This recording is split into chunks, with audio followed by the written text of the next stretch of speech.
बात करेंगे question number 261, Bharat के निम्नोक्त क्षेत्रों में से कौन सा चीर वनों के लिए प्रसिद्ध है? यानी चीर वनों के लिए कौन सा संबंध है, कौन सा क्षेत्र संबंध है?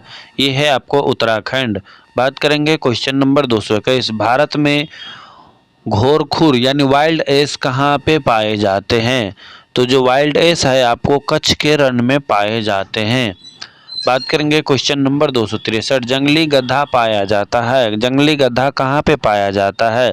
तो ये आपको कच्छ में पाया जाता है।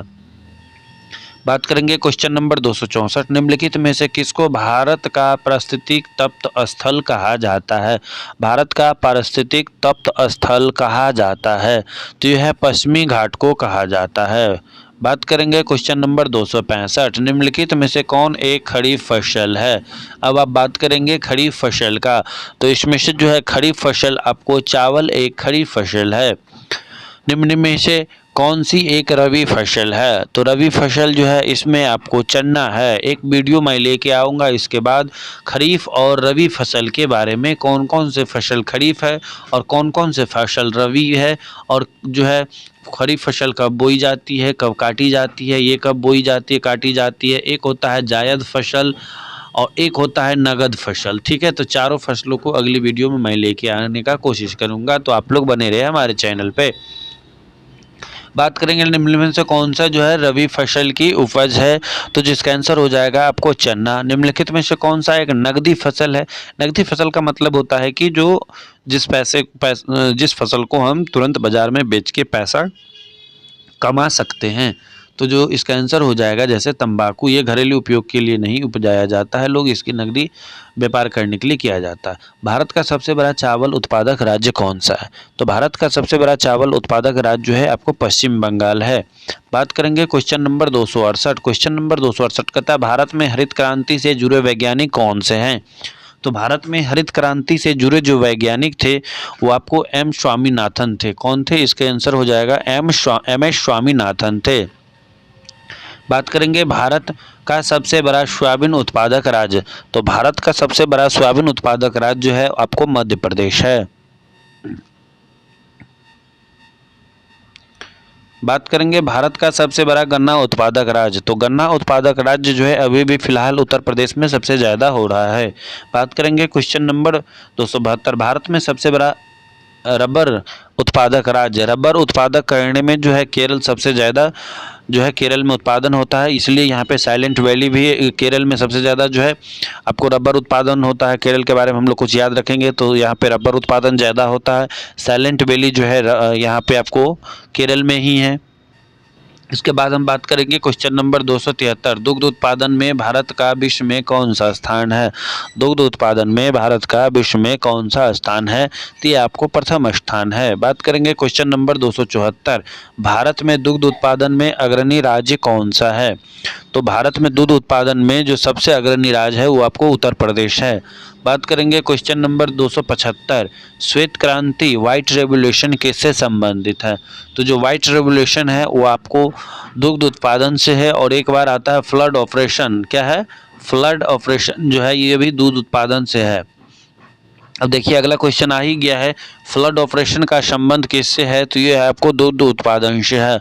बहुत ही इंपॉर्टेंट क्वेश्चन है, और लड़के जो है इसमें बाढ़ नियंत्रण मार देते हैं कि फ्लड जो है, फ्लड की चर्चा यानी बाढ़ की चर्चा किया गया है, तो ये नहीं देखते हैं कि यहाँ पे जो है किस चीज़ के नियंत्रण के लिए किया जाता है। तो फ्लड ऑपरेशन जो है दूध उत्पादन में किया जाता है। बात करेंगे क्वेश्चन नंबर 277, दुग्ध उत्पादन के क्षेत्र में श्वेत क्रांति लाने का श्रेय किसको जाता है?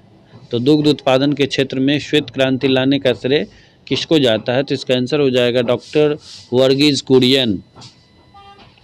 बात करेंगे क्वेश्चन नंबर 278, भारत का वह एकमात्र राज्य जो केसर का उत्पादन करता है, तो वो आपको हो जाएगा जम्मू कश्मीर। केसर का उत्पादन करने वाले राज्य कौन से हैं?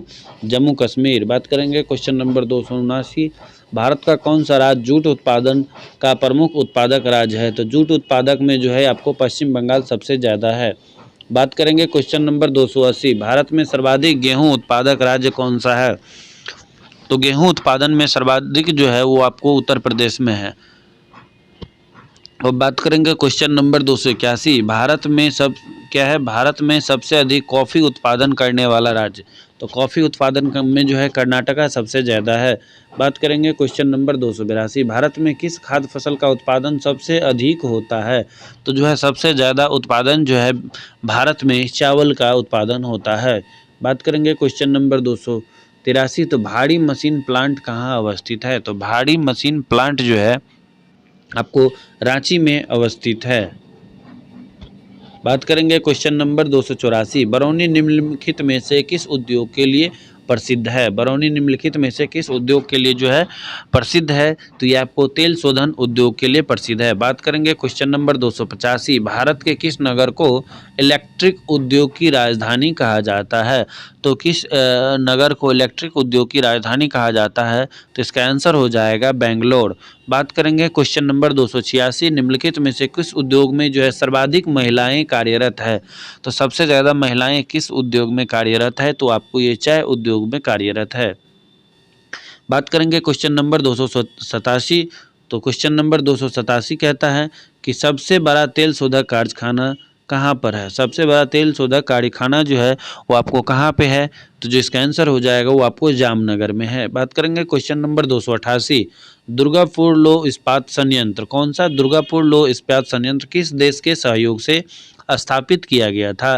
तो ये आपको जो है ब्रिटेन के सहयोग से स्थापित किया गया था। अब आते हैं दुलहस्ती जल विद्युत परियोजना। क्या है दुलहस्ती जल विद्युत परियोजना, किस नदी पे और कहाँ पे है। दुलहस्ती जल विद्युत परियोजना किस नदी पर और किस राज्य में अवस्थित है। तो ये आपको जम्मू कश्मीर में जो है चेनाब नदी पर अवस्थित है। कहाँ पे, जम्मू कश्मीर में चेनाब नदी पर अवस्थित है। अब हम बात करेंगे क्वेश्चन नंबर 290, तो भारत में प्रथम जल विद्युत शक्ति गृह की स्थापना 1898 में कहाँ की गई थी। तो एक क्वेश्चन यहाँ से भी आ जाता है कि भारत में प्रथम जल विद्युत शक्ति गृह की स्थापना 1898 में की गई थी। तो कहाँ की गई थी। तो ये जो है आपको दार्जिलिंग में किया गया था। बात करेंगे क्वेश्चन नंबर 291, तो परमाणु बिजली घर स्थापित है। तो परमाणु बिजली घर कहाँ पे स्थापित है। तो यह है आपको नरोड़ा में स्थापित है। बात करेंगे क्वेश्चन नंबर 292, निम्नलिखित में से कौन ऊर्जा का परंपरागत स्रोत नहीं है। यानी कि परंपरागत स्रोत नहीं है, तो ये है आपको भूतापीय ऊर्जा। बात करेंगे क्वेश्चन नंबर 293, क्वेश्चन नंबर 293 कहता है उड़ीसा में सुपर थर्मल पावर स्टेशन कहाँ पर है। तो जो उड़ीसा में जो है सुपर थर्मल पावर स्टेशन है वो आपको कहाँ पे है। तो वो आपको तलचर में है। क्या है, तलचर में है। बात करेंगे क्वेश्चन नंबर 294, भारत का प्रथम परमाणु ऊर्जा उत्पादन केंद्र कहाँ पे है। भारत का प्रथम परमाणु ऊर्जा उत्पादन केंद्र जो है कहाँ पे है। ये आपको तारापुर महाराष्ट्र में है। कहाँ पे, तारापुर महाराष्ट्र में है। बात करेंगे क्वेश्चन नंबर 295, भिलाई लौह इस्पात संयंत्र की स्थापना किस देश के सहयोग से की गई है। तो जो भिलाई लौह इस्पात संयंत्र की स्थापना किस देश के सहयोग से की गई है। तो जो इसका आंसर हो जाएगा वो आपको रूस से किया गया है। बात करेंगे क्वेश्चन नंबर 296 क्या कहता है कि भिलाई, दुर्गापुर और राउरकेला में लौह इस्पात संयंत्र की स्थापना किस पंचवर्षीय योजना के दौरान की गई। भिलाई, दुर्गापुर और राउरकेला में लौह इस्पात संयंत्र की स्थापना किस पंचवर्षीय योजना के दौरान जो है की गई थी। तो इसका आंसर हो जाएगा द्वितीय पंचवर्षीय योजना के तहत की गई थी। बात करेंगे क्वेश्चन नंबर 297, तो कहता है भारत में प्रथम उर्वरक संयंत्र जो है 1906 ईस्वी में, कब भारत में प्रथम उर्वरक संयंत्र 1906 ईस्वी में कहाँ स्थापित किया गया था। तो इसका आंसर हो जाएगा सिंदरी में। अब हम बात करेंगे क्वेश्चन नंबर 298, तो क्वेश्चन नंबर 298 है कि नेपा नगर निम्नलिखित में से सबसे महत्वपूर्ण उद्योग है कौन से चीज़ के लिए। नेपा नगर में स्थित सबसे महत्वपूर्ण उद्योग कौन सा उद्योग है। तो है अखबारी कागज उद्योग का। ठीक है। बात करेंगे क्वेश्चन नंबर 299, खेतरी किस खनिज के उत्पादन के लिए प्रसिद्ध है। तो खेतरी जो है आपको तांबा के उत्पादन के लिए प्रसिद्ध है। और भूगोल के 300 क्वेश्चनों का ये अंतिम क्वेश्चन है और ये सीरीज पिछले 5-6 वीडियो में आते हुए चल रहा है। तो अभी तक आपने पहला वीडियो या दूसरा या तीसरा नहीं देखा है, एक से लेकर अभी तक नहीं देखा है, तो जाके आप लोग ज़रूर देख लीजिएगा। अगर आपको PDF चाहिए तो आप व्हाट्सएप जो है ग्रुप दिया हुआ है, वो आप वहाँ पे पर्सनली आप मैसेज कीजिए कि सर हमें PDF चाहिए, मैं आपको PDF प्रोवाइड कर दूँगा। ठीक है। भारत का लगभग 55% अदरक कौन सा राज्य उत्पादित करता है? तो जो है भारत का लगभग 55% अदरक कौन सा राज्य उत्पादित करता है? तो इसका आंसर हो जाएगा झारखंड। चलिए, बहुत बहुत धन्यवाद आप लोगों का जो यहाँ तक हमारे सीरीज में बने रहे। आपको आंसर के साथ ये क्वेश्चन आपको पूरा PDF मिल जाएगा। ठीक है। अब देखिए एक से लेके 300 क्वेश्चन है, बहुत ही इम्पोर्टेंट क्वेश्चन है। अगर नहीं तो आप कुछ वीडियो पहले देख लीजिए, उसके बाद जो है आप PDF लीजिएगा। थैंक यू, धन्यवाद।